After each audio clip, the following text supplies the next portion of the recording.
Seguimos. Queridos hermanos, la renovación carismática ya ha dejado señales muy claras en 50 años de que es obra de Dios. Y de hecho, la autoridad eclesiástica se ha dado cuenta de eso. Ustedes saben que hay mucha gente de renovación carismática sirviendo a la iglesia, porque si somos realmente hombres de Dios, tenemos que saber que nuestro lugar es la iglesia. La mayoría de los santos coincidían que el Espíritu Santo está en la iglesia, y donde está la iglesia está el Espíritu Santo. Porque Jesús le dijo a Pedro: lo que tú ates aquí estará atado allá, y lo que tú desates estará desatado en el cielo. Entonces le confirma a Pedro esa misión de pastor. Y entonces la iglesia sabe que la renovación carismática ha nacido dentro de ella. En el estatuto del ICRES, que hoy día es el CARIS, decía en el preámbulo: la renovación carismática ha nacido dentro de la iglesia y para la iglesia, y si no cumple esa misión, no sirve para nada. Eso significa que la renovación carismática es un movimiento y también es una corriente de gracia. Y esto tenemos que tener en cuenta. No se contrapone decir que es una corriente de gracia o un movimiento, son ambas cosas. Nace como una corriente de gracia que quiere empapar a la iglesia y a toda la sociedad, a todo el mundo. Por eso la palabra de Dios es: vayan a todo, hasta los confines del mundo, prediquen. Pero, por sobre todas las cosas, la iglesia es la que nos da lugar, por eso aparece como movimiento. La iglesia dice: bueno, ustedes van a hacer un movimiento dentro de la iglesia, porque tienen que tener sus estatutos, tienen que organizarse. Por un lado, somos una corriente de gracia y también somos un movimiento. Y como dice el padre Raniero Canta la Mesa, la iglesia institucional no se contrapone, no se contradice con la iglesia carismática. El Espíritu Santo es el alma de la iglesia. Si no existieran los carismas, si no existiera el Espíritu Santo, la iglesia moriría. Se va a esclerotizar, como dicen algunos teólogos.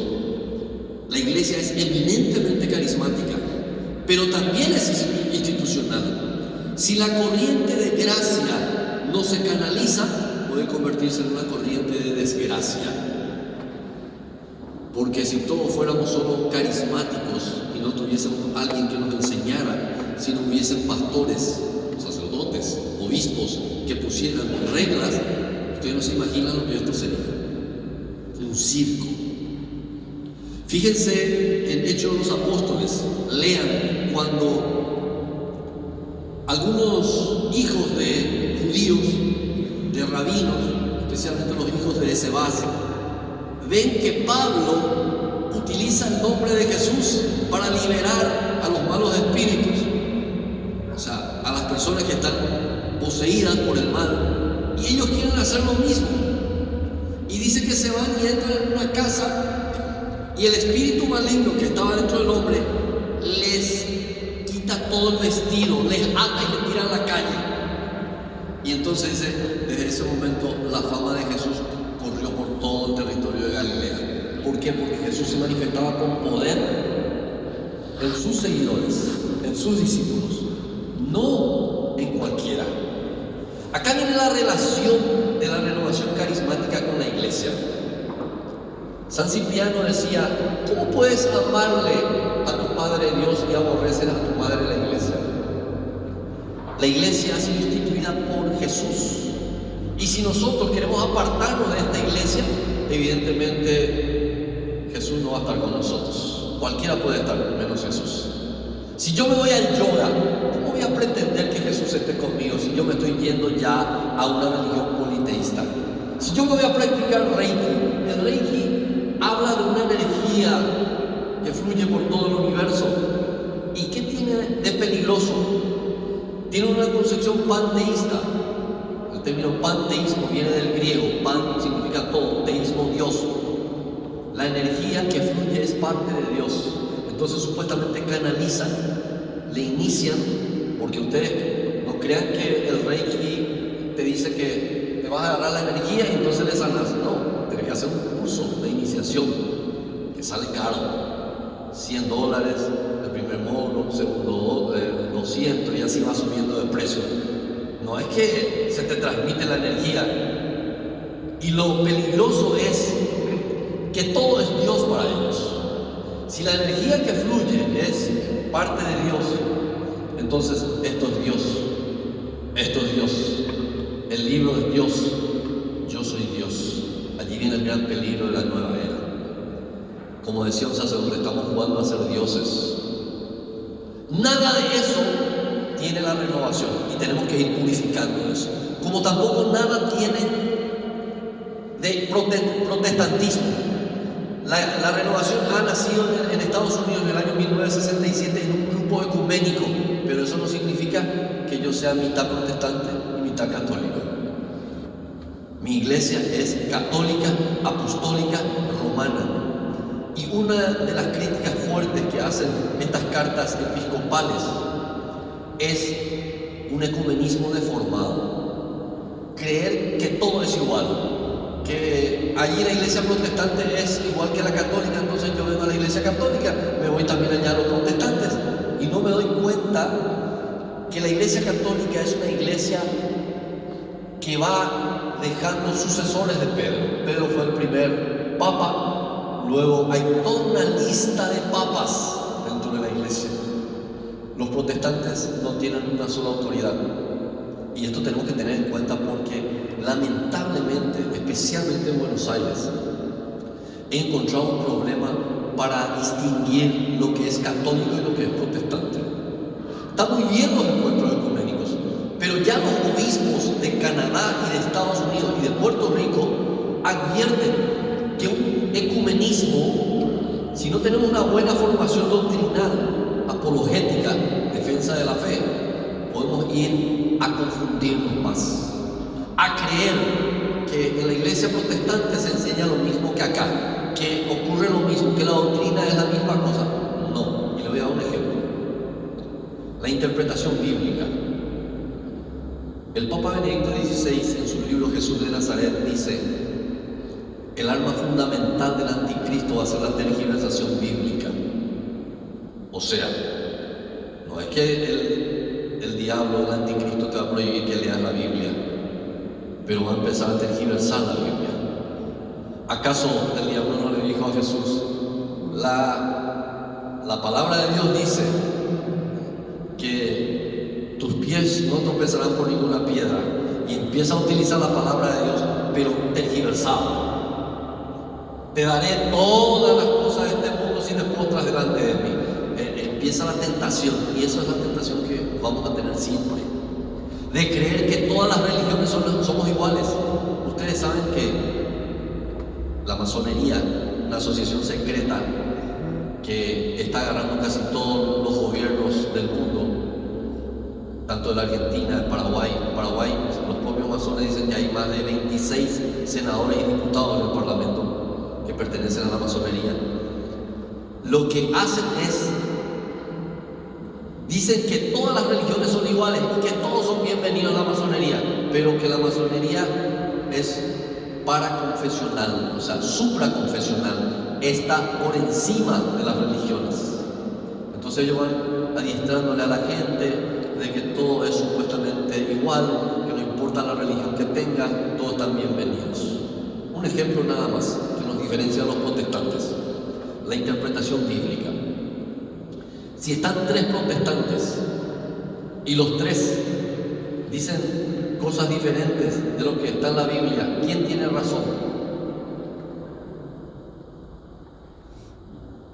¿Quién tiene razón para la doctrina protestante si los tres difieren en la interpretación bíblica?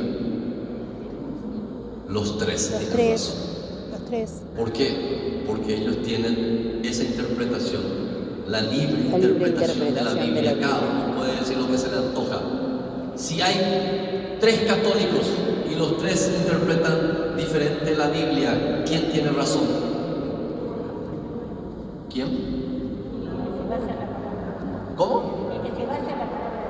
El que se basa en la palabra. Sí, claro, está ahí, pero la interpretación el que se basa en el En magisterio, el magisterio de la iglesia. lo que enseña la iglesia, lo que enseñan los padres de la iglesia, lo que enseñó siempre el Papa, los obispos.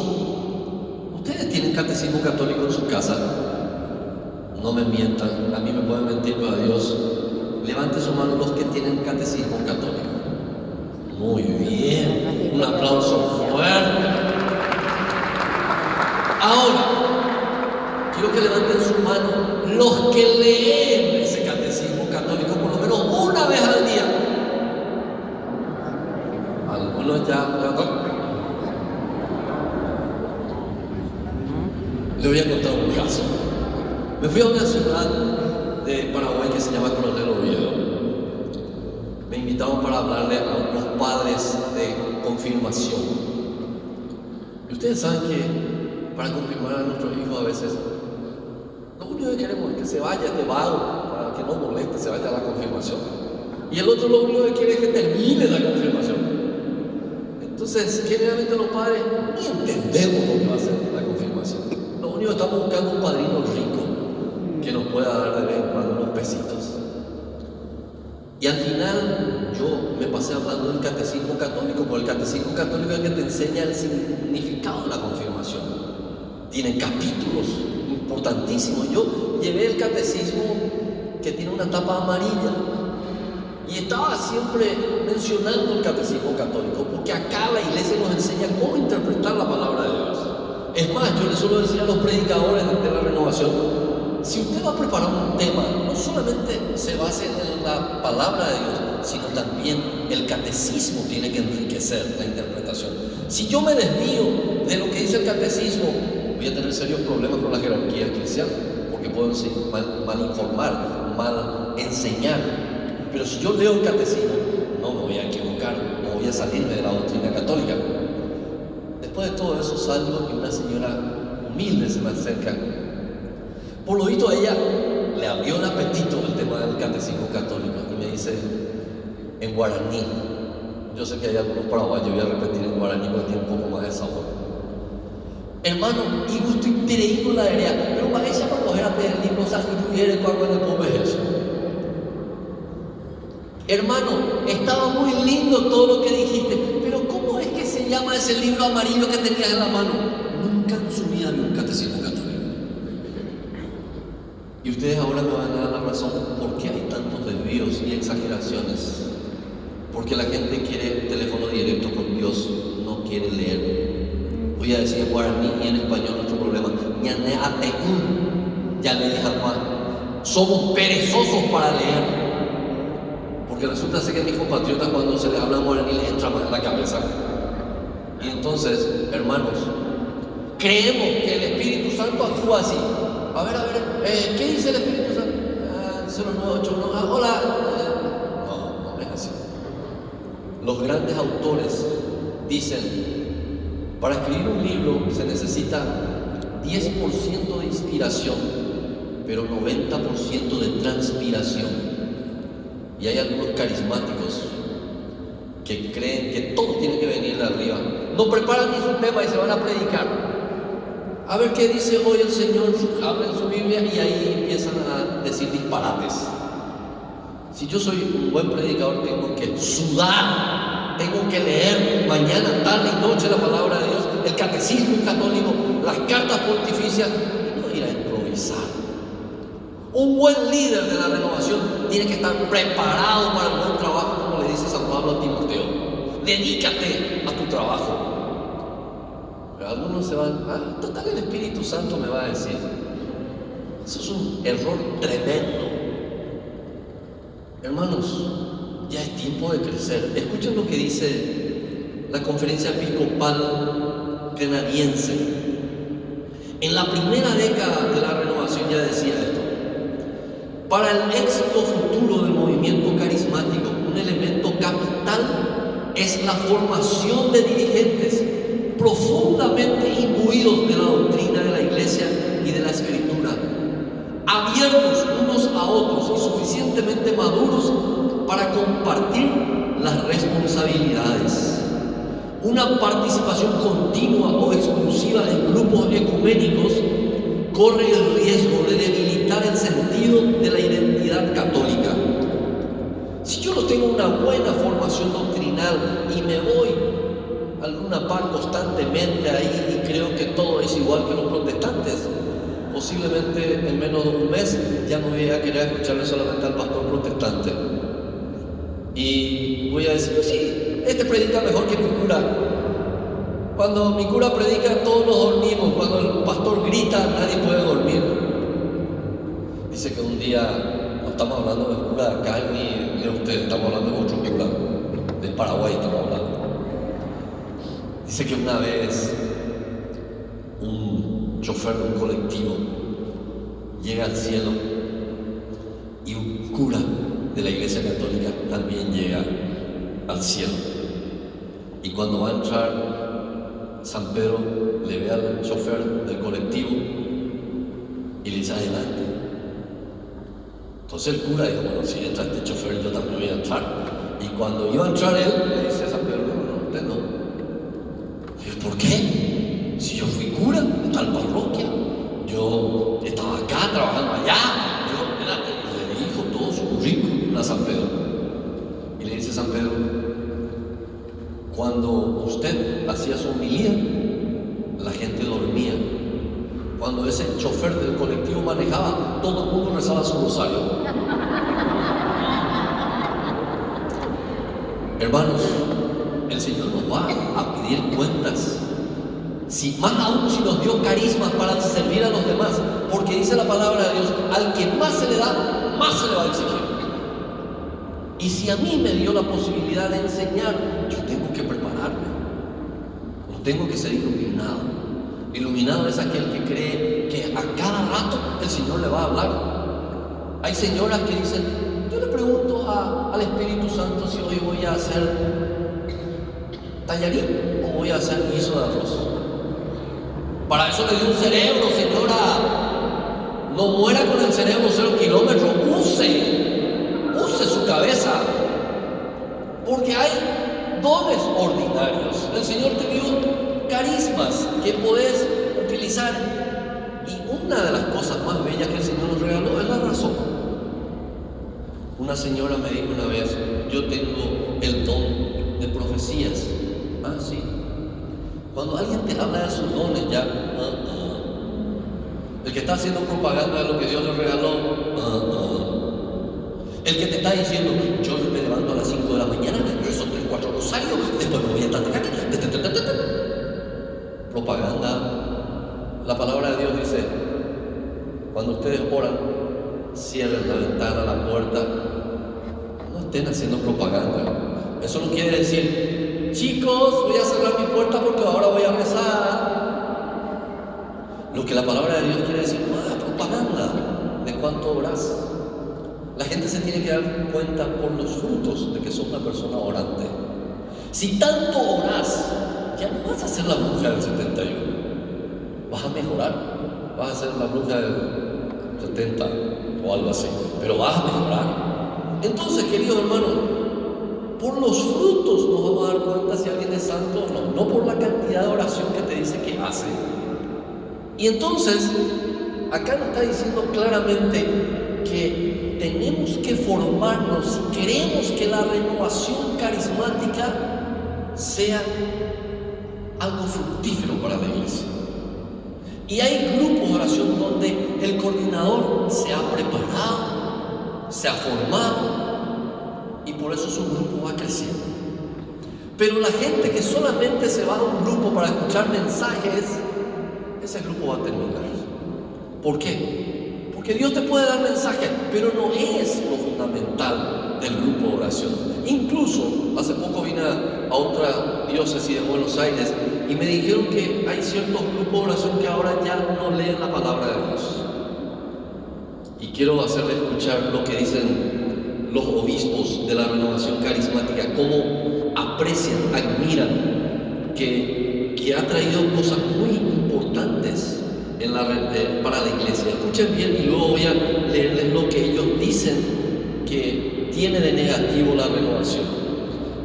Dice, entre los aspectos positivos, primero, esta Esta es una carta de los obispos de Puerto Rico sobre la renovación. Primero, esta corriente ofrece a muchos la oportunidad de una mayor espontaneidad en algunas manifestaciones religiosas, la cual en la liturgia oficial, sin embargo, nunca puede ser razón para violar las normas litúrgicas. ¿Cómo los obispos admiran que la renovación carismática ha traído espontaneidad? ¿Qué quiere decir eso? Lo que hoy estábamos haciendo, cantando, alabando al Señor. Hay algo espontáneo, no estamos encasillados, no estamos cantando viene con alegría, Señor, cantando no. Hay algo espontáneo en nosotros, brota la alegría, pero en la liturgia dice hay que tener cuidado. Yo no puedo en el momento que se está consagrando la Eucaristía empezar a hacer cosas raras. Y esto contaba ayer y voy a volver a contar en un encuentro latinoamericano de líderes carismáticos, en plena misa, en el momento más importante, una de esas coordinadoras empieza a gritar en lenguas. Todos nos dimos la vuelta, dejamos de mirarle a Jesús, le miramos a ella. Con eso ya les digo todo. Quiso desviar nuestra atención, incluso con el don de lenguas. ¿Cuál es más importante? ¿Jesús, Eucaristía o el don de lenguas? Jesús, Eucaristía. En el momento del receso empezamos a discernir. Algunos decían, no, pero es que cuando el Espíritu te dice, no te puedes callar. Mentira. San Pablo dice, el Espíritu obedece a los profetas. Entonces, ¿cómo Dios se va a contradecir? Como si estamos ahí ante la presencia de Cristo, resucitado, vivo, en medio de nosotros nos vamos a mirar a la señora que tiene don de lenguas. Se hizo el discernimiento en grupos, cada uno por los pasillos estaba chismoseando, y nosotros estábamos en un grupo con un sacerdote argentino. Y algunos opinaban que esto, que aquello, y llega el turno del argentino, y con un acento porteño él dice, si yo tuviera un palo de escoba, le metía uno de esos a la señora para que se calle. Es una atrevida, es una maleducada. Y es cierto. ¿Esto qué quiere decirnos? Que Dios nos da el carisma, pero nosotros tenemos que saber cómo ejercer ese carisma. No es que el Espíritu Santo te va a tener como un medium totalmente en trance. Yo no sé qué va a hacer. Hay un libro, les recomiendo. La hermana justamente ya me decía que muchos le preguntaron los libros que estoy citando. Voy a volver a repetir. Pero hay un libro muy interesante que se llama Vidente, Medium y Místicos, de un sacerdote canadiense de nombre François Dermin. Dermin es el apellido. En donde él habla de las diferencias que hay entre los videntes, entre los medios y entre los místicos católicos. La diferencia es radical, porque la mayoría de los místicos muestran mucha humildad en los momentos de locución interior, en los contactos con el más allá, como dice él. Diferente a los medios que hacen alarde de todo eso, que engañan a la gente. Los chamanes que hacen todo un circo. Los místicos cristianos no. Hay una sencillez, hay una humildad. Incluso uno de los santos decía que no quería que le suceda eso. Y este sacerdote insiste, nada de esas locuciones interiores, nada de esos arrobamientos, nada de esos misticismos te salva. Son regalos de Dios. Pero incluso algunos santos se daban cuenta que tenían que sufrir muchísimo. A nosotros no nos gusta eso. Señor, mejor yo no quiero ser místico. O sea, Dios por algo les daba a esa gente, pero no alardeaban de sus experiencias místicas. Es la gran diferencia. Había una sencillez, había una santidad. Santa Teresa de Ávila, una de las doctoras de la iglesia mística, ella nunca alardeó de lo que le sucedía, al contrario. Ella se sentía como indigna de todo eso. Y era una mujer enferma, toda su vida estaba enferma. Pero ella trataba de vivir ese sufrimiento con dulzura. Y ella decía, yo ya no sé si está bien lo que estoy haciendo, porque hasta el sufrimiento sufrimiento se vuelve dulce con Cristo, decía. Ella no pedía que le quiten el sufrimiento, sino que Cristo le ayude a sobrellevar el sufrimiento. Qué interesante, queridos hermanos, darnos cuenta que todos estos santos se caracterizaron porque estuvieron dentro de la iglesia y tuvieron un confesor, y a veces hasta incluso confesores que se equivocaban, pero nunca se salieron de la iglesia. Hay muchos iluminados por ahí que tienen un carisma y ya, el sacerdote no sabe nada, yo voy a formar mi propio grupo de oración, como diciendo, no te metas con esta chusma. Creen que ellos tienen el Espíritu Santo y que saben todo. El que tiene el Espíritu Santo se somete a la iglesia. Entonces, si yo veo que alguien dice, yo tengo carisma, pero ya no me voy a la iglesia porque yo recibo enseñanzas directas del Señor, cuidado. La palabra de Dios dice, en los últimos tiempos habrá tantos falsos profetas que serán capaces de engañar hasta a los elegidos de Dios. Y eso es lo que estamos viendo estos días. Hay falsos profetas por todos lados, falsos profetas de la nueva era, falsos profetas de la masonería, hay falsos profetas incluso dentro de la iglesia. Y escúcheme bien lo que voy a decir. Y esto que digo voy a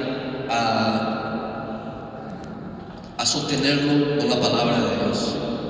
En la carta de Juan, ya al final de la Biblia, si algunos no encuentran, busquen allá al final, y dice algo muy fuerte, pero es la palabra de Dios, y entonces no es palabra del paraguayito que vino. Dice así, Primera de Juan, capítulo 2, versículo del 18 en adelante. Hijitos, es la última hora y han oído que va a venir un anticristo, pero ya han venido varios anticristos, por lo cual conocemos que es la última hora. Esa gente salió de entre nosotros, pero no eran de los nuestros. Si hubieran sido de los nuestros, se habrían quedado con nosotros. Así es como descubrimos que no todos son de los nuestros. Palabra de Dios. Te alabamos, Señor. La mayoría de las grandes herejías salieron de alguien dentro de la iglesia.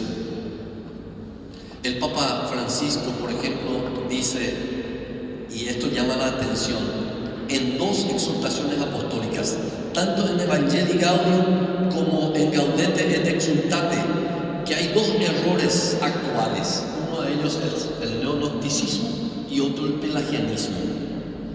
¿Qué es el pelagianismo? Bien, primero, para irme con el texto bíblico, explicarle. Pelagio era un sacerdote católico que dijo que para salvarse no hacía falta la gracia de Dios, sino el esfuerzo personal. La iglesia tomó eso como herejía. ¿Quién trajo esa teoría? Pelagio, sacerdote católico. Entonces, nosotros tenemos que crecer en la doctrina y en la palabra de Dios para entender cuando un sacerdote está saliéndose. Pero eso no significa que yo, porque mi cura párroco se está equivocando, yo voy a salir de la iglesia. Incluso sería bueno, cuando hay un sacerdote que se está desviando mucho, que yo me acerque al obispo y le diga, Monseñor, miren, esto está sucediendo. Mi cura párroco me está diciendo que el pecado ya no existe, que yo me pueda acostar con quien yo quiera, que estar viviendo en concubinato no es pecado, que incluso el Espíritu Santo no existe, porque escuchar que el diablo no existe, escuchamos con muchos sacerdotes. Pero que alguien venga y hable mal del Espíritu Santo ya llama la atención y deberíamos ir a hablar con nuestro papá grande que es el obispo. No tengamos miedo. Entonces, queridos hermanos, la palabra de Dios se cumple. Estaban entre nosotros, salieron porque no eran de los nuestros. Le doy un ejemplo. En Paraguay, en Asunción, la librería esotérica más grande de la nueva era es de un ex sacerdote que en plena misa empezaba a decir: concentrémonos en la luz y digamos Christum Pax. Y todo el mundo en plena misa: Christum Pax, Christum Pax.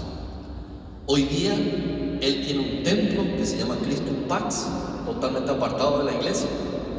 Fue excomulgado ex profeso porque ya no estaba diciendo nada católico. Y hoy día él trae a todos los gurúes de la India a Paraguay. Y esos gurúes se van y cobran $100, $200, está haciendo un negocio porque los gurúes vienen a enseñarnos a respirar. ¿Ustedes saben respirar? No, porque si no saben yo les puedo cobrar $100 para respirar. Ahora bien, lo que no te enseñan es que en el hinduismo hasta la respiración tiene un sentido religioso. Por eso la gente que dice me voy a practicar yoga pero yo solamente hago ejercicio físico, mentira. Desde el momento en que estás bajo el control de un gurú, de un maestro yogi, te va a enseñar a respirar, y eso tiene un sentido religioso para el hinduismo. Se te está metiendo en el concepto hinduismo de religión. Cuando estás mirando el mandala y estás diciendo un mantra, ya estás entrando en una religión politeísta que se llama hinduismo.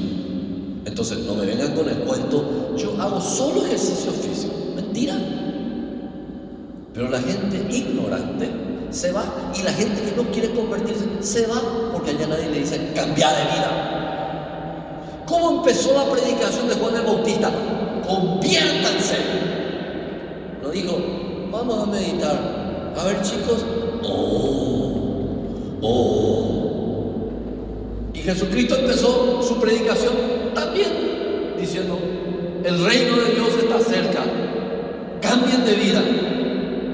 En ninguno de esos lugares te dice que cambies de vida. Por eso le va a encantar a tu marido llevarle al yoga, porque allí lo único que va a hacer es olvidarse de vos por una hora. Bueno, no estoy hablando de usted, estoy hablando de otras señoras. Pero hermanos, ¿se dan cuenta que la diferencia radical entre las técnicas orientales de meditación y la doctrina católica es la conversión? No nos gusta convertirnos. Nos encanta ir al grupo de oración. Señor, yo quiero ese don. Pero cuando te dicen, hermano, si quieres que Dios te dé ese carisma, tenés que convertir. Yo ya no vengo acá.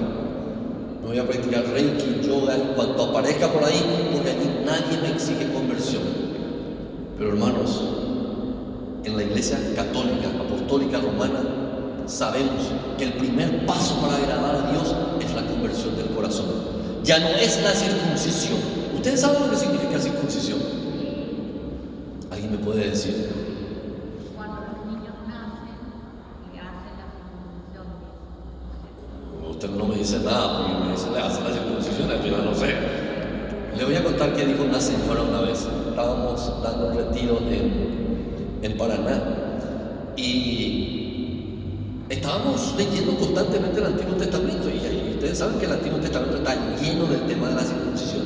Incluso en Hechos de los apóstoles discutían porque algunos exigían la circuncisión, otros no. Se hizo todo un concilio por el tema de la circuncisión. Y entonces digo, ustedes saben lo que es circuncisión, porque hay términos en la Biblia que se repiten y decimos, pero no sabemos. Entonces una señora dice, yo sé. Señora, ¿qué es circuncisión? Es cortarle el pene al hombre. Eso es castración, güey.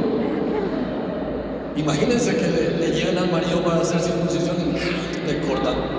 No, la circuncisión es un rito que se hacía en el judaísmo, que le cortaban el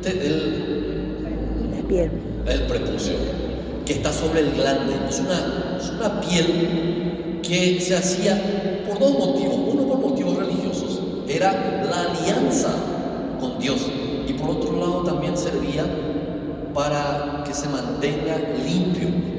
Se dice, no sé si es verdad, pero supuestamente hubo una comprobación científica de que las mujeres judías son las que menos tienen cáncer uterino, porque los judíos no tienen ese problema tal vez de limpieza, etc. No sé si es verdad, pero sí, también ellos tenían en cuenta eso. Cuando vino el cristianismo hubo un problema serio con eso. Pablo defendía que los paganos no hacían falta que se circunciden.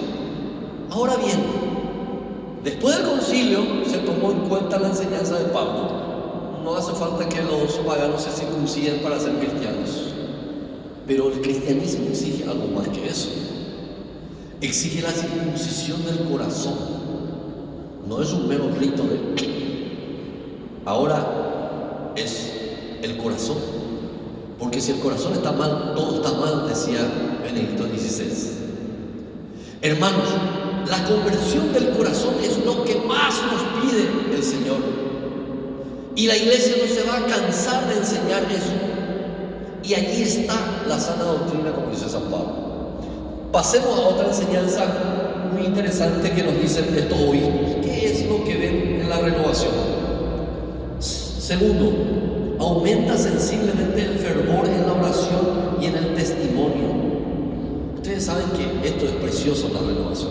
Yo aprendí a orar en la renovación. Antes rezaba, y en la renovación me enseñaron a hablar con Dios, y eso le debo a la renovación. Yo nací en la renovación, de vuelta, abandoné muchos años la vida espiritual, y la renovación me ha devuelto la vida espiritual, y lo primero que aprendí es a hablar con Dios. Y hay un fervor. A veces le escuchamos a la gente orar con tanta pasión.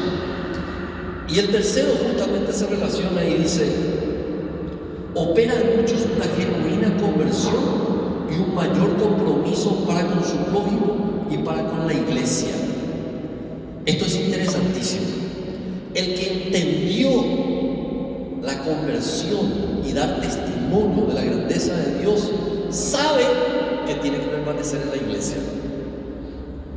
Si yo digo Dios me cambió, Dios me transformó, es el Espíritu Santo que me cambia, y digo ahora ya no necesito de la iglesia, no necesito del obispo, no necesito al sacerdote, me voy acá, me voy a armar mi propia iglesia, no puede venir de Dios.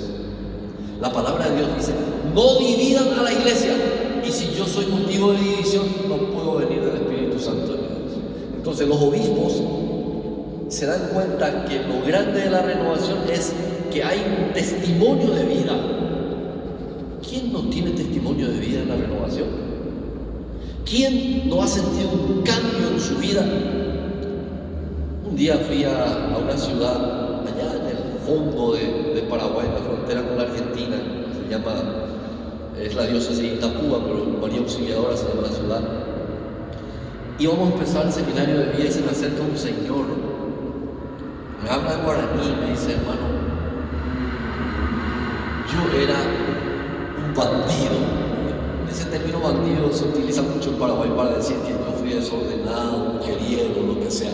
No era un gángster, no era un pistolero, pero lo que me quería decir era que tenía una vida desordenada. Me dijo: yo tenía muchas mujeres. Y yo miraba y decía: este tipo feo como yo tenía muchas mujeres. Borracho, nadie me quería en mi casa. Cuando yo llegaba, hasta mi perro corría. Y un día vine a un seminario de vida y escuché hablar del amor de Dios. Me fue tocando. Segundo día, pecado, parecía que me estaban diciendo todo lo que yo hacía. Y luego me hablaron de fe y conversión. Ahí el Señor, y me dijo: y hoy, hermano, estoy tan enamorado de Dios que ves estas 300 sillas, yo puse, hermano, y estoy feliz de servir al Señor, porque yo sé que hoy Dios me va a convertir a alguien como yo. Qué alegría escuchar eso de Dios, hermanos. No es alguien que me dice: hermano, ¿sabes que salí del seminario de vida y yo ahora hablo directamente con Dios? Dios me dice a qué hora tengo que ir al supermercado. Dios me dice ahora si tengo que cambiar de esposa o no tengo que cambiar de esposa. No, Él me dijo: Dios cambió mi corazón.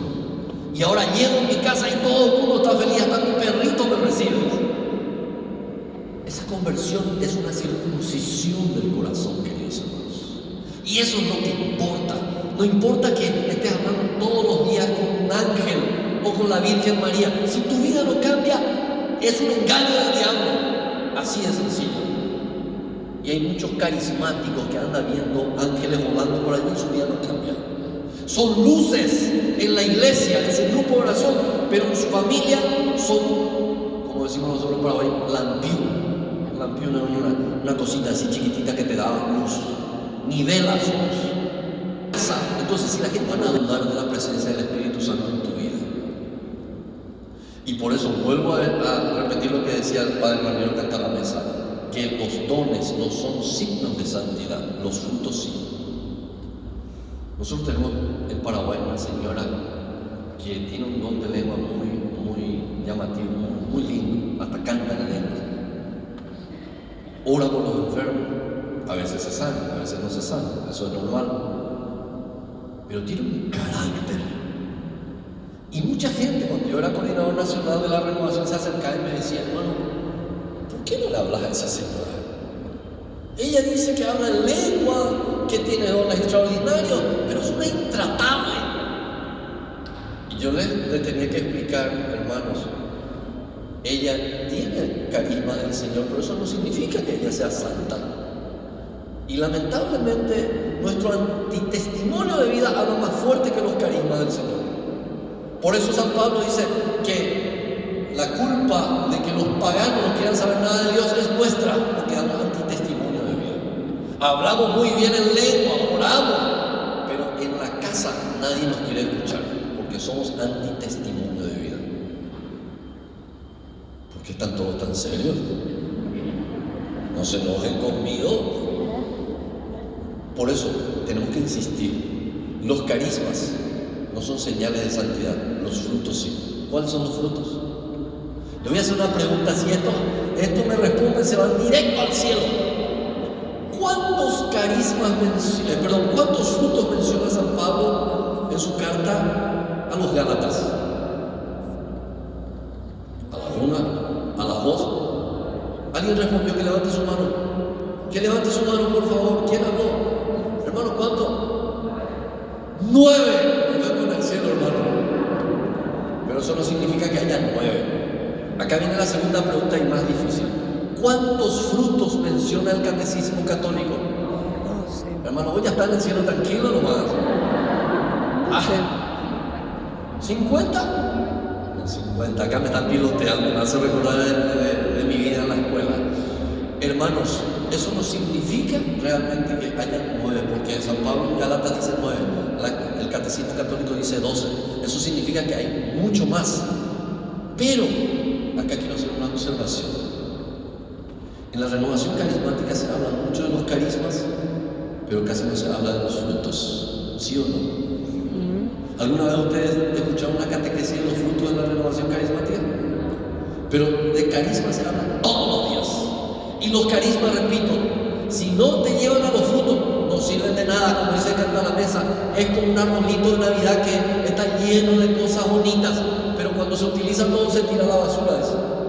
Porque en Europa los arbolitos de Navidad son naturales y cuando pasa la Navidad se tiran a la basura.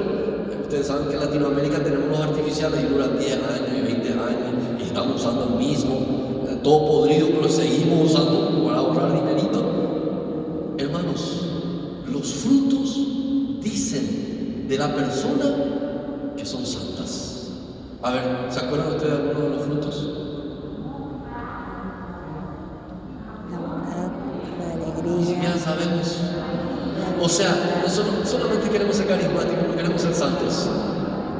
Y podemos quedarnos por el camino, como dice Canta la Mesa. Hermanos, si en los carismas no pasamos a los frutos, tenemos que tener mucho cuidado.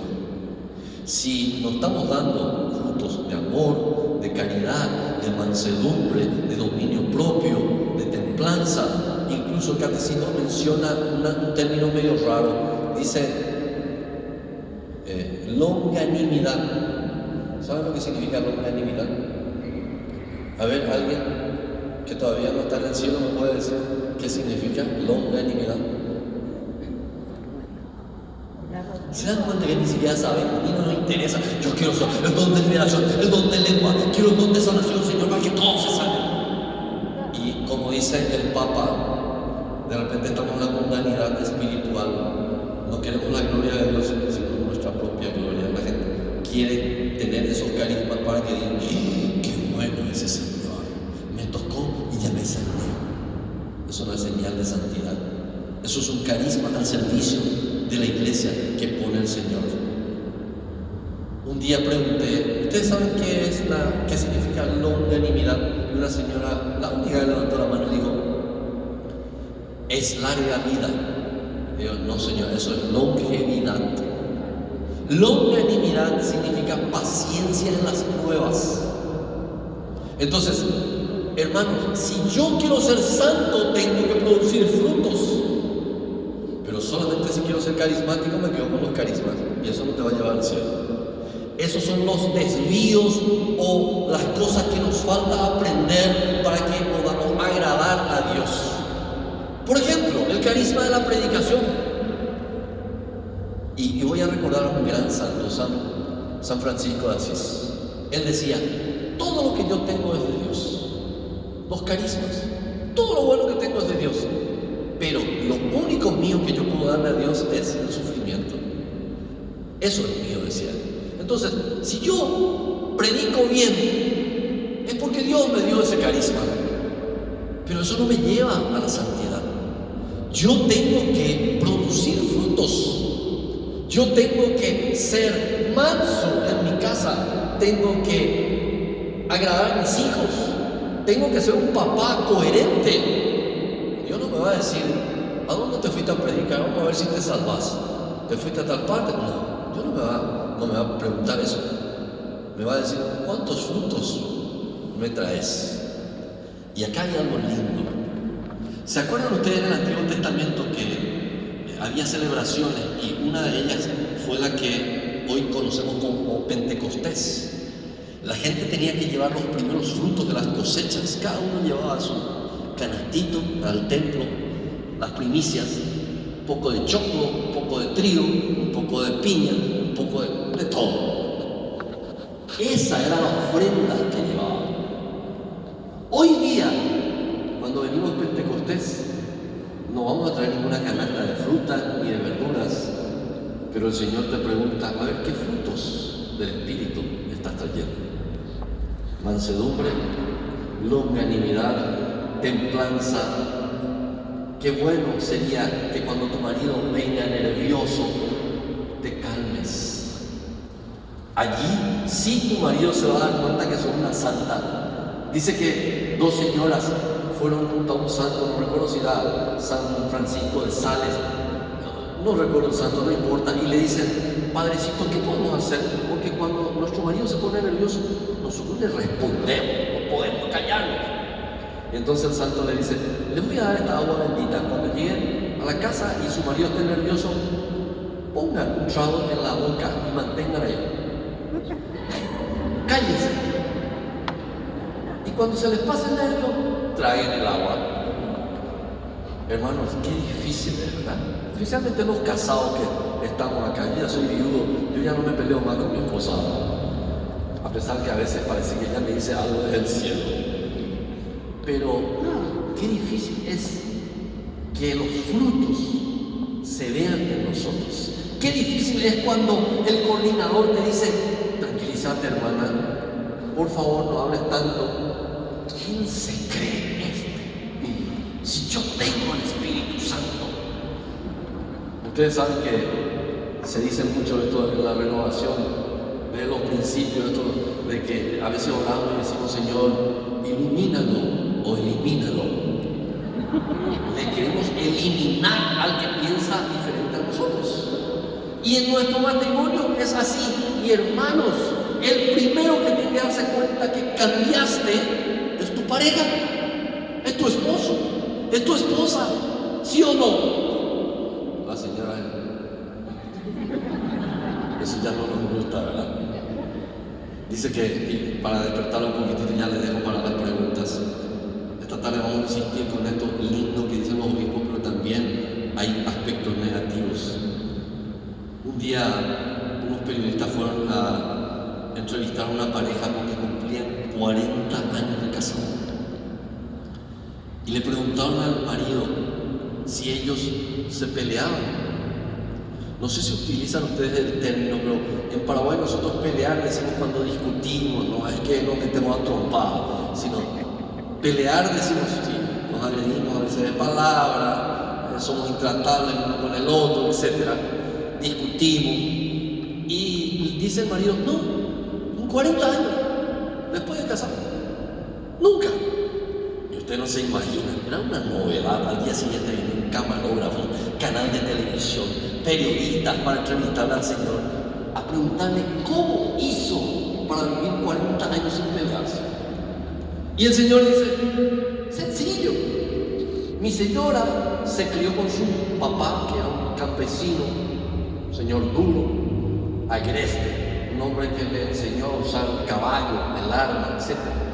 Y cuando nos casamos, le regaló una yegua para irnos a nuestra luna de miel.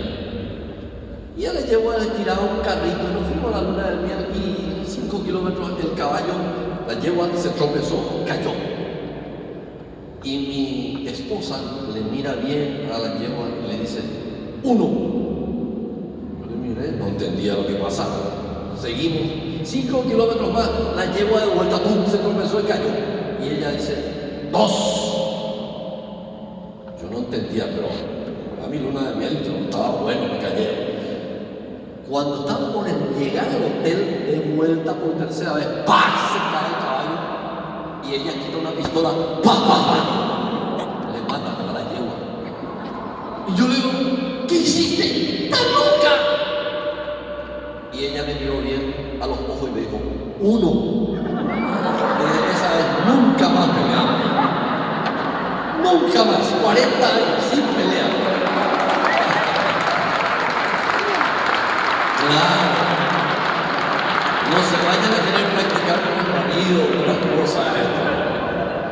Pero tenemos lugares donde demostrar que Dios cambió algo en nosotros. Yo era un hombre muy violento, me encantaban las peleas. Llegué a practicar artes marciales supuestamente para calmarme. Peor, me volví profesional, me fui a pelearme al Brasil, a la Argentina. Traía trofeos en mi mano, orgulloso, a veces traía trofeos en mi ojo, así, chao. Llegué a ir a Malasia a un campeonato mundial. Nunca paró mi sed de violencia hasta que Dios un día me tocó. La primera persona que se dio cuenta que Dios me tocó fue mi esposa. Cuando me tocaba la bocina, yo salía y le imponía con el puño. De ese momento le bendecía a la gente que me tocaba la bocina, que Dios te bendiga. Y mi señora me decía, cuando yo volvía a jugar fútbol, ella me preguntaba, ¿con quién te peleaste hoy? No me preguntaba si me peleaba o no me peleaba. Ella sabía que yo me tenía que pelear con alguien. Y desde ese momento Dios, hace 25, 26 años, nunca me permitió que yo me pelee con ella. Claro, ganas no me faltan. Pero he sentido que el amor de Dios, que ese Espíritu Santo hoy toma control de mi vida cuando mi indio, como decimos nosotros para hoy, quiere salir con toda su tribu. Hermanos, lo que la renovación carismática tiene que hacer para que la jerarquía de la iglesia crea en nosotros es cambio de vida. Tenemos que ser testimonios de que Dios tocó nuestro corazón y nos hizo dóciles a su voz. Cuando el cura prohíba algo, no hagan, porque eso es lo que sucede. En algunos lugares me dicen, hermano, ¿qué vamos a hacer? El cura Pablo nos prohibió que se impongan las manos. Yo le digo, no impongan las manos. Dios le va a pedir cuenta a él, pero a nosotros nos va a pedir cuenta de cómo reaccionamos, si fuimos dóciles, si fuimos respetuosos, obedientes a la jerarquía, porque eso no nos gusta. Queremos hacer lo que a nosotros se nos antoja. Y yo les puedo garantizar que Dios le va a derramar carismas para el servicio de la iglesia. El padre Emiliano Tardif es un ejemplo de eso. Él cuenta en uno de sus libros que le invitaron a ir a predicar a Francia. Y su obispo le dijo, padre, yo no quiero que usted se vaya, quiero que se quede acá porque le necesito este fin de semana. Él con mucho dolor aceptó lo que el obispo le pedía. Y ese fin de semana el Señor le regaló el don que le hizo tan famoso y que ayudó tanto al crecimiento de la renovación carismática, que es el don de conocer el interior a veces de la gente a través de la oración. Una palabra de conocimiento.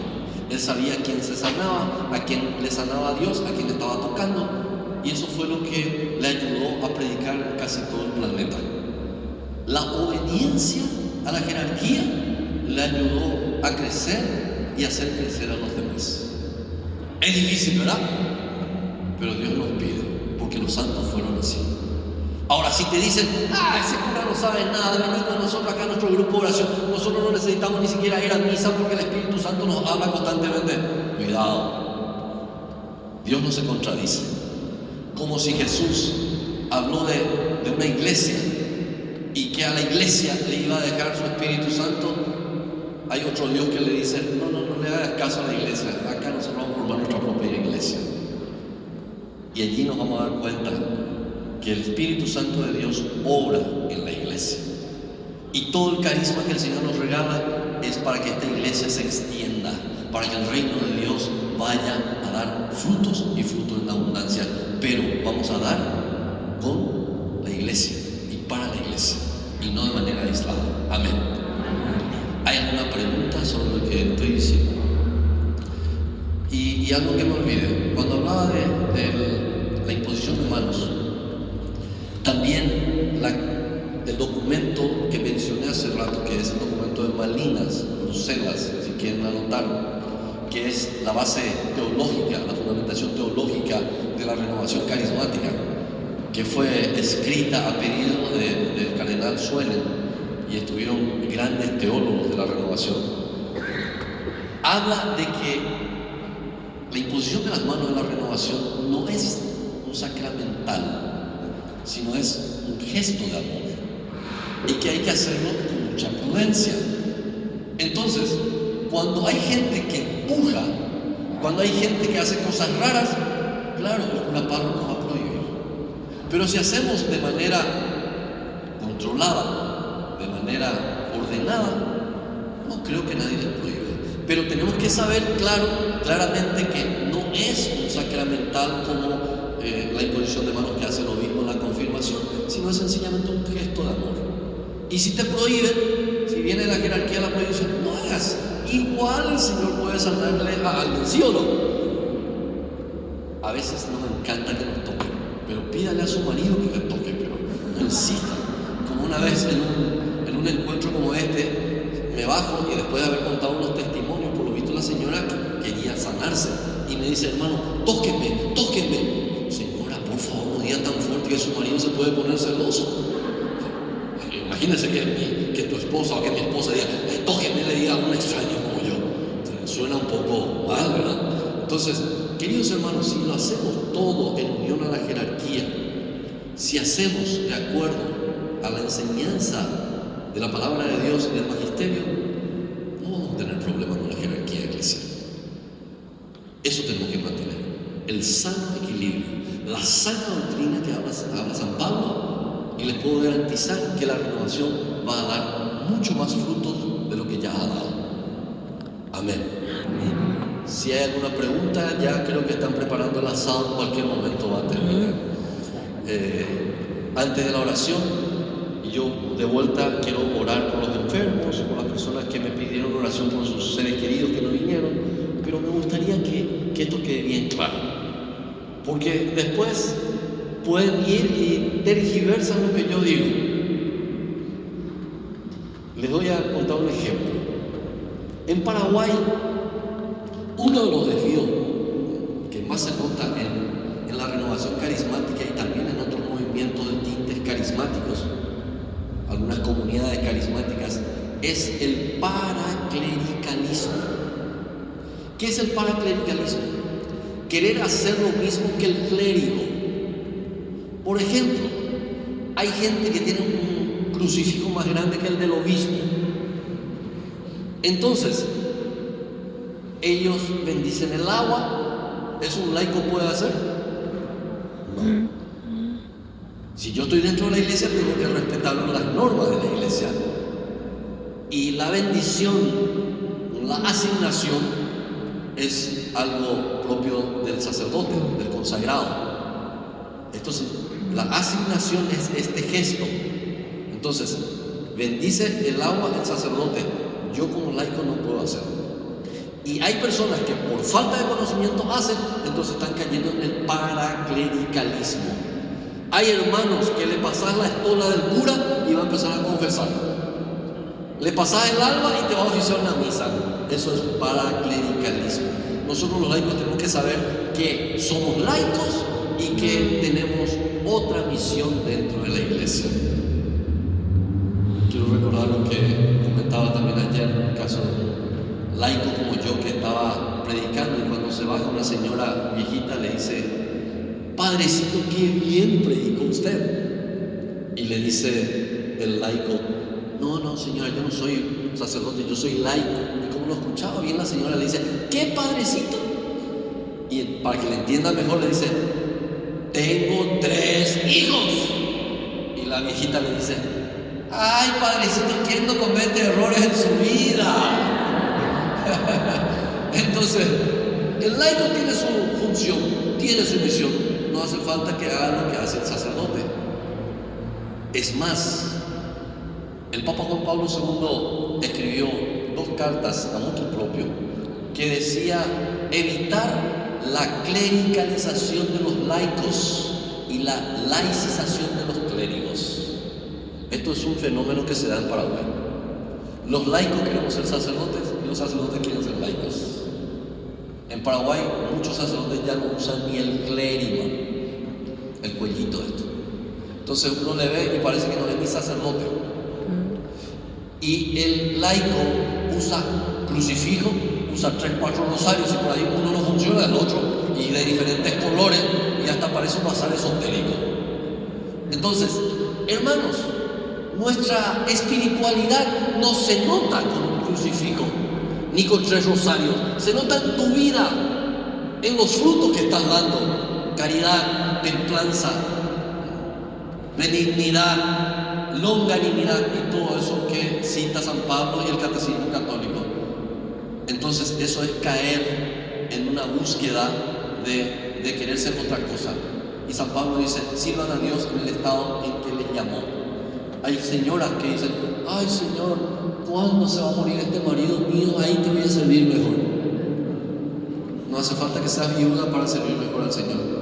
Santa Mónica, ¿cuántos años rezó por su hijo para que se convierta? Santa Rita tenía un marido borracho, igual le servía al Señor. Yo tengo un vecino mujeriego, está más no pobre, que siempre me pide: hermano, reza por mí porque me gustan demasiado las mujeres. Y yo: a mí también me gustan. Ustedes creen que ya no me gusta más. Como le dije una vez a un hermano cuando yo entré recién en la renovación, y quiero pedir al Señor que me quite esto. Me gusta demasiado las mujeres, hermano, esa es mi debilidad. Y me dice: te tengo una mala noticia, Dios no te va a quitar eso, porque si no te gustan más las mujeres, te va a gustar lo otro. Pero sí te va a enseñar a atajarte. Ya no le vas a ver a las mujeres como objetos. Y es verdad. Hasta hoy día, para mí la mujer es la obra más bella del Señor. Pero hoy le miro de otra manera, y hasta incluso me duele que muchas veces he hecho sufrir a una mujer sin saber que estaba haciendo daño a mi prójimo. Hoy veo a la mujer como una obra preciosa de Dios. He viajado casi por todo el mundo. Me he ido a países donde los paisajes son preciosos. He estado en Oriente, estuve en China 3, 4 veces, estuve en Japón, estuve en Tailandia, estuve en Malasia, estuve en casi todos los países de América, de norte a sur, estuve en Centroamérica, estuve en Europa, de mochilero. He conocido lugares bonitísimos, pero nunca he llegado a ver una obra tan bella de Dios como la mujer. ¿No me creen? Ni las mujeres aplauden por lo que digo.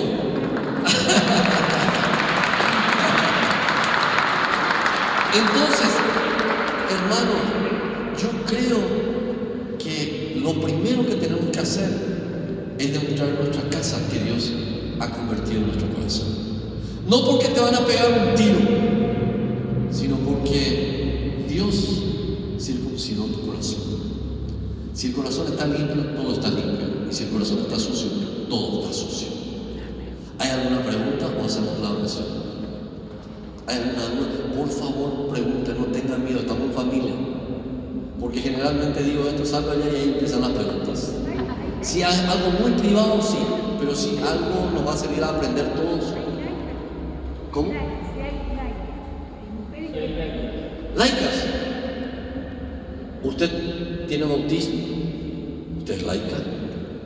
Y atiéndame bien hasta qué punto llega el desconocimiento. Un día estaba hablando yo de Christi Fidelis Laici, que es el documento del Papa Juan Pablo II sobre los laicos. Y estaba diciendo que los laicos tenemos esta misión, incluso el Papa habla de las tentaciones, las dos tentaciones del laicado, etc. Y alguien me llama a la radio y me dice: buenas tardes, señor laico. Como creyendo que es un cargo dentro de la iglesia. Laico es el bautizado que no tiene ninguna ordenación, no, ninguna consagración. Entonces usted es laica. La mayoría de los que estamos acá somos laicos y laicas, bautizados que estamos sirviendo al Señor. No hay ningún cargo, no hay ninguna iniciación, no hay nada. Somos, sí, la primera vez que escuché. ¿Se dan cuenta que valió la pena venir acá? No le vamos a cobrar $100 como el yoga ni nada de eso. Sí, hermano. Sí. Si podrías decir un poco más fuerte, ¿no?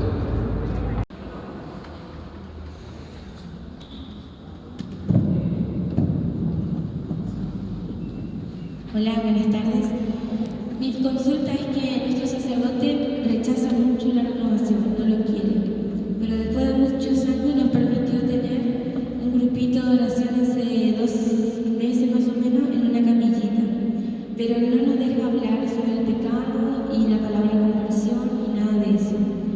Y lo que no sabemos es si en cuestiones de la obediencia, si yo debo obedecer eso porque es mi párroco, o agradar a Dios, y no sé, es mi duda justamente sobre la obediencia.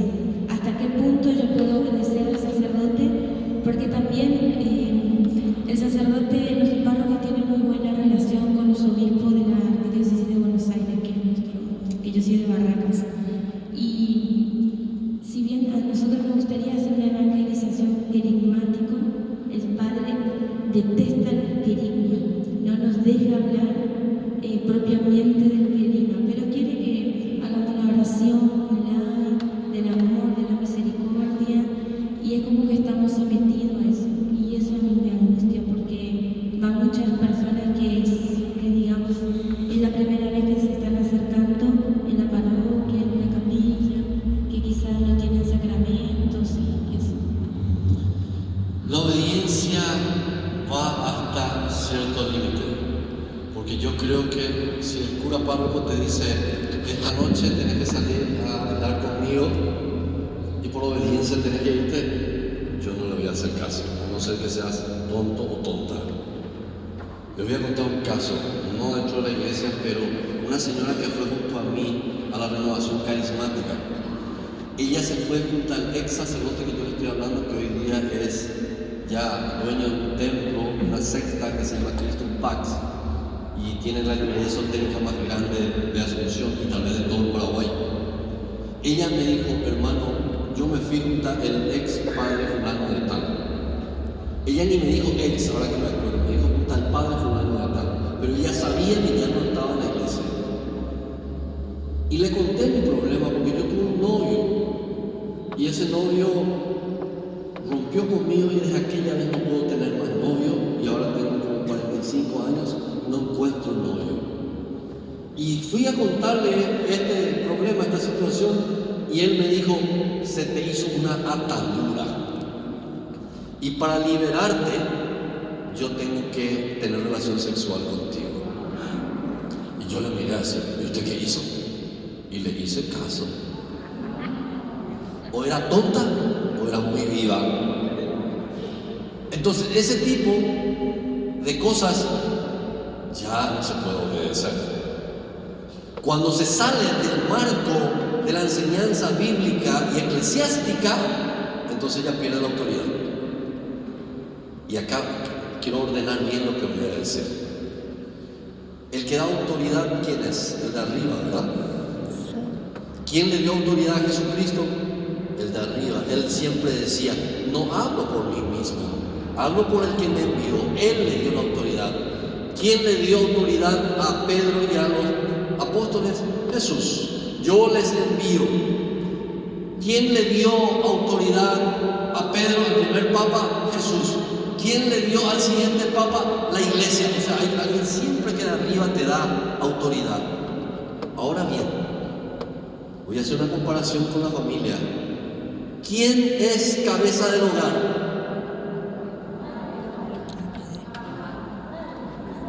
No están muy convencidos. ¿Qué dice San Pablo en su carta a los Efesios? El marido es cabeza del hogar. Yo no sé si están tan influidos ustedes por la ideología de género que ya no saben ni quién es hombre ni quién es mujer. Discúlpenme, pero la palabra de Dios es clara. El marido es cabeza. Bueno, ahora estamos todos de acuerdo en eso. Eso dice la palabra de Dios. ¿Quién le da la autoridad al marido? La palabra de Dios. Pero si tu marido es un mujeriego, si tu marido, como decía una señora, una abogada, una esposa de un juez, que su marido salió en los periódicos que tenía otra mujer, le tomaron una foto y le preguntan a la señora: ¿usted qué piensa de su marido? Y dice: a mí qué me importa, yo soy la catedral y ellas son las capillitas. Eso es otra cosa. Pero generalmente, ¿qué pasa con el marido que es cabeza? Pierde su autoridad. Pierde su autoridad. Ni siquiera su hijo le va a querer escuchar, ¿sí o no? Entonces, Dios te da una autoridad, pero cuando utilizas mal la autoridad, entonces perdés esa autoridad. Si algún sacerdote te está diciendo cosas contrarias a la ley de Dios, está perdiendo su autoridad. ¿Ustedes creen que alguien le va a hacer caso a un sacerdote que fue acusado de pederasta?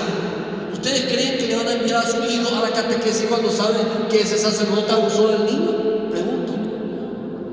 No, de ninguna manera. Tengo que ser un papá loco. Entonces, ¿qué pasa? Perdió su autoridad moral. ¿Cuál es mi respuesta? Si el sacerdote se sale de la enseñanza bíblica y eclesiástica, hasta aquí llegó. Yo puedo ir a hablarle al obispo, aunque sea su amigo. Yo haría. Un día me mostraron que en un retiro de salesianos, le llaman oratorio, a los niños, los catequistas le enseñan a creer en las velas de colores, color celeste, lunes, el ángel Chamuel y no sé qué cosa. Yo le digo: si a mi hijo le enseñan eso en la catequesis, yo me voy a denunciar al obispo. Y eso es lo que hay que hacer. Cuando el cura se está saliendo del lugar, yo como hijo de iglesia me puedo ir junto al obispo. Es más, cuando, y esto mencionaba yo ayer, en Gálatas 2, cuando Pablo se da cuenta que Pedro, cabeza de la iglesia, estaba actuando mal, porque Pedro, cuando estaba con los paganos, comía la misma cosa que ellos, compartía, pero cuando vinieron los judaizantes, cuando vinieron los judíos, él como se apartó de la chusma y se fue y comió solamente lo que se tenía que comer como judío. Entonces Pablo le dice: estás haciendo mal. ¿Por qué quieres disimular esto? No lo habrá dicho así exactamente, pero le reprendió, dice Pablo, porque su conducta era reprensible. Entonces, aunque yo sea hijo, cuando veo que mi papá está haciendo mal las cosas, voy a perder yo la autoridad y mi hijo me va a corregir.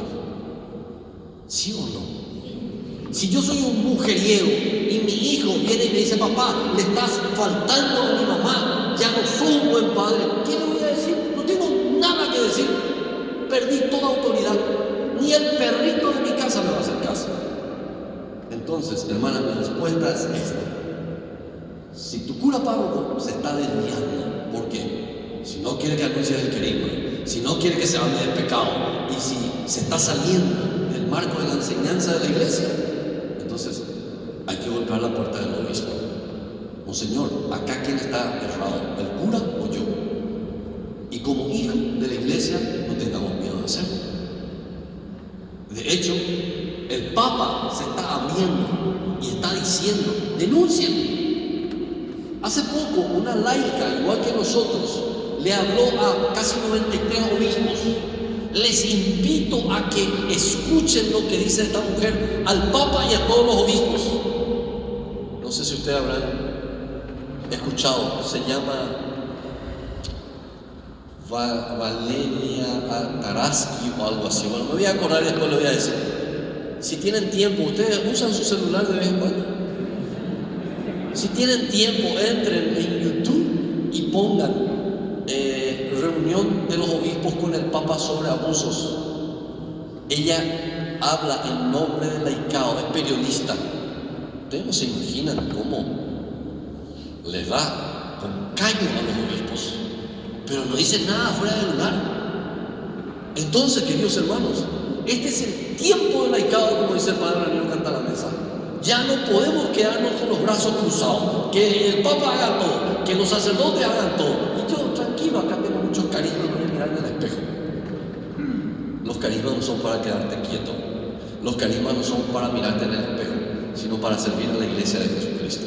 Amén.